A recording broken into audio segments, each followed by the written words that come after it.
Boa tarde, pessoal. Bem-vindos ao canal O Polímata. Hoje vamos desmistificar a Guerra do Vietnã, não aquela das manchetes bombásticas, mas o que poucos realmente entenderam. A maioria pensa em selvas e napalm, mas a realidade é infinitamente mais complexa. Foi um teatro de operações onde a Guerra Fria se manifestou de forma brutal, um conflito de ideologias que se arrastou por 2 décadas, custando milhões de vidas e alterando permanentemente a percepção americana sobre intervenções militares. O que muitos ignoram são os tratados secretos, as manobras diplomáticas e a resiliência de um povo que lutou por sua independência contra potências globais. Preparem-se para uma imersão profunda no lado B deste conflito monumental. A Guerra do Vietnã não começou com um tiro, mas com o fim do colonialismo francês. Em 1954, a Batalha de Dien Bien Phu selou a derrota da Indochina francesa. Na Conferência de Genebra, o Vietnã foi temporariamente dividido no Paralelo 17. O Norte, comunista e liderado por Ho Chi Minh, visava a reunificação. O Sul, apoiado pelo ZLA, temia a expansão comunista. A Declaração de Genebra previa eleições em 1956 para unificar o país, mas elas nunca ocorreram, plantando a semente do conflito prolongado. Essa divisão artificial, sem consulta à população local, foi um catalisador silencioso que muitos historiadores negligenciam. O medo do efeito dominó americano justificou cada passo crescente de seu envolvimento. O envolvimento americano inicial era discreto, focado em ajuda militar e assessoria. No entanto, a narrativa mudou drasticamente com o incidente do Golfo de Tonkin em agosto de 1964. O destruidor USS Maddox supostamente sofreu ataques de torpedeiros norte-vietnamitas.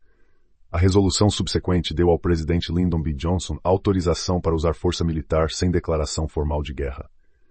Este evento, hoje questionado por muitos, foi a justificativa oficial para a escalada maciça de tropas americanas. O papel da inteligência e a interpretação dos fatos foram cruciais. O que realmente aconteceu naquele Golfo permanece um ponto de debate histórico.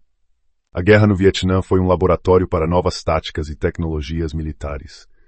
O Vietcong, com sua rede de túneis subterrâneos, como os de Cu Chi, tornou-se um adversário insidioso. Os americanos responderam com o uso em larga escala de helicópteros como plataformas de combate e transporte, inaugurando a era do helicóptero. Operações como Rolling Thunder usaram bombardeios massivos, e o agente laranja, um desfolhante químico, visava eliminar a cobertura da selva, com consequências ambientais e de saúde devastadoras e duradouras, cujos efeitos são sentidos até hoje por gerações. O uso de tecnologia não garantiu a vitória. A ofensiva do Tet, em janeiro de 1968, foi um ponto de viragem psicológico. Embora uma derrota militar para o Vietcong e o exército norte-vietnamita, a extensão do ataque, atingindo até mesmo a embaixada americana em Saigon, chocou o público no Zezua. As imagens transmitidas pela televisão mostraram que a guerra estava longe de terminar, contradizendo o otimismo oficial. A credibilidade do governo foi severamente abalada. A percepção pública mudou de uma vitória iminente para uma guerra sem fim. O Tet demonstrou a capacidade do inimigo de lançar ataques coordenados e a fragilidade da narrativa de progresso. O impacto da guerra nos civis vietnamitas foi devastador e muitas vezes subestimado. Milhões de vidas foram perdidas, cidades foram arrasadas e famílias foram separadas. As mulheres vietnamitas desempenharam papéis cruciais, tanto como combatentes, quanto na manutenção das linhas de suprimentos e na assistência médica. A guerra civil dentro da guerra maior deixou cicatrizes profundas na sociedade. A propaganda de ambos os lados frequentemente omitia o sofrimento da população comum, focando nas vitórias militares ou na resistência ideológica. A reconstrução pós-guerra foi um processo longo e árduo, marcado pela herança de minas terrestres e pela busca por parentes desaparecidos. A resistência ao conflito nos Estados Unidos cresceu exponencialmente. O movimento anti-guerra, impulsionado por estudantes, ativistas e veteranos desiludidos, tornou-se uma força política significativa. Protestos massivos, como o de 1969 em Washington, D.C., reuniram centenas de milhares de pessoas.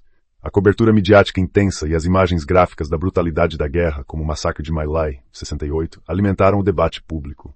A questão moral da guerra, o alto custo humano e financeiro e a percepção de falta de clareza nos objetivos americanos levaram a um profundo ceticismo e desconfiança no governo. A guerra não se limitou ao Vietnã. O conflito se expandiu para países vizinhos como Camboja e Laos. A Operação Menu, uma campanha secreta de bombardeio americano no Camboja, visava destruir rotas de suprimento do Vietcong, mas inadvertidamente contribuiu para a ascensão do Khmer Vermelho. No Laos, o país mais bombardeado per capita na história, os Ezoal lançaram mais bombas do que em toda a Segunda Guerra Mundial. Essas ações secretas e não declaradas tiveram consequências devastadoras e de longo prazo, exacerbando conflitos regionais e contribuindo para genocídios, um capítulo sombrio raramente abordado em detalhes. A queda de Saigon em 30 de abril de 1975 marcou o fim da guerra. As icônicas imagens dos helicópteros americanos evacuando diplomatas e civis do telhado da embaixada se tornaram um símbolo da derrota. Para os Estados Unidos, o Vietnã deixou um legado de desconfiança em relação ao governo e um profundo debate sobre o papel da América no mundo. Para o Vietnã, significou a reunificação sob regime comunista e um longo caminho de reconstrução. No entanto, a memória do conflito vai além das vitórias e derrotas. Envolve o trauma, a busca por reconciliação e a lição sobre os limites do poder militar quando confrontado com a vontade de um povo. A Guerra do Vietnã nos ensina que a história é muito mais do que os livros didáticos geralmente transmitem. É uma tapeçaria complexa de decisões políticas, sacrifícios humanos, avanços tecnológicos e impactos ambientais.